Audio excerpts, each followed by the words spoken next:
আচ্ছা, তোমার নাম কি বলো বাবা? রাজদীপ প্রামাণিক। কোথা থেকে তুমি এসেছো? তুমি ওদিকে অকল্পোস তাকিয়ে থেকে। বলো। আচ্ছা, তোমার যে সমস্যা যেটা নিয়ে তুমি এসেছিলে, কি কি ছিল সমস্যাটা? শ্বাসকষ্ট, বুকে সাই সাই করছিল, কাশি, নাক বুজে যাচ্ছিল। ওকে, তারপরে তুমি এখানে এলে। হ্যাঁ। আর তারপরে তুমি এখন কেমন আছো? এখন ভালো আছি ইনহেলার নিয়ে। তুমি ইনহেলার নিয়েছিলে? হ্যাঁ। তো ইনহেলার নেওয়ার সময় তোমার মানে তোমার মনে হয়নি যে এখন থেকে কেন ইনহেলার ইউজ করছো, ডাক্তার বাবা ইনহেলার দিলেন, তোমার কি কোনো মনে হয়েছিল এরকম কিছু? না, ইনহেলারটা ভালো। কি কেন কেন ভালো তুমি বলো? কেন আর তোমার কি কষ্ট কিভাবে কমলো ইনহেলার নিয়ে? ইনহেলার নিয়ে আমি ভালো থাকছি, আর এবং আমি এইগুলো একদিন দুদিন বন্ধ করেছিলাম, তার কারণেই আমি আবার হাঁচি কাশি শুরু হয়ে গিয়েছিল।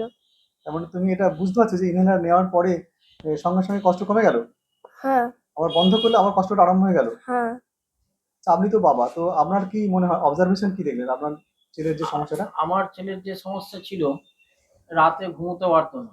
প্রথম দিন নিয়ে যাওয়ার পর ওষুধ খাওয়ার পর থেকেই ছেলে একদমই অল্প সুস্থ হলো। তারপর দিনে দিনে দিন পাঁচেক পর থেকেই ছেলে একদম পুরো সুস্থ।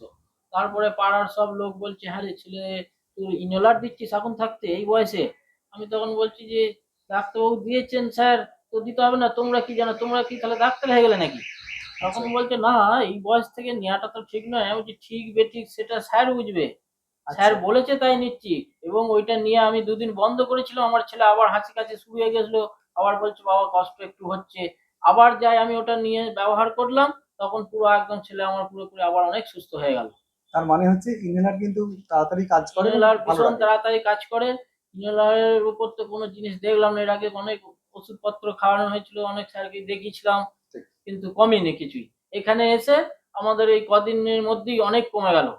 এবং ইনহেলার নেওয়াটা কেমন করে নিতে হয় সেটা শিখেছেন এখানে? হ্যাঁ, এখানে হ্যাঁ। এসে আমাকে স্যার বলেছে, বা এখানে দিদিমণি অ্যাসিস্ট্যান্ট আছে ম্যাডাম। অ্যাসিস্ট্যান্ট, তারা দেখিয়ে দিলে, বারবার দেখিয়ে দিয়েছে, বুঝিয়ে দিয়েছে যে এইভাবে নেবে।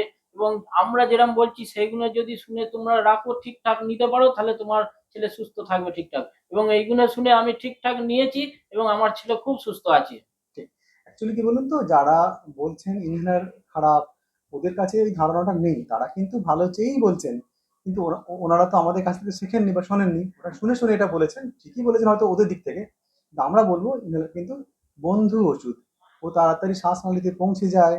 এবং শ্বাসনালীকে আমি দেখাই একটা মডেলের সাহায্যে, আপনাদেরকেও দেখাই, সবাই দেখে নিন। এই যে শ্বাস কি ইনহেলারটা করেটা কি, এই শ্বাসনালী অ্যালার্জি বা বিভিন্ন কারণে সংকুচিত হয়ে যাওয়ার পরেই শ্বাসকষ্ট হচ্ছিল, হুম, সাঁই সাঁই করছিল, যেই ও ইনহেলারটা ঠিক মতো নিল, ও শ্বাসনালী কিন্তু খুলে নর্মাল জায়গায় চলে এলো। চলে এলো। এখন কিন্তু আমি আজকে দেখলাম যে ও শ্বাসনালী কিন্তু একদম পরিষ্কার, কোনো সাউন্ড নেই।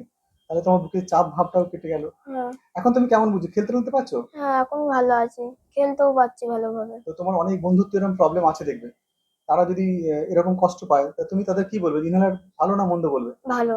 Very good. তো আমি বলবো যে এই ধরনের যে অজ্ঞতা আমাদের সমাজে চলে, সেগুলো থেকে দূর করার জন্য এই প্রচেষ্টা। এবং আপনারা কিন্তু তাদেরকে বলবে, তারাও তো জানেন না বলেই হয়তো বলছেন। তো ইনহেলার কিন্তু বন্ধুর সঙ্গে সঙ্গে কাজ করে এবং প্রাণ বাঁচিয়ে দিতে পারে।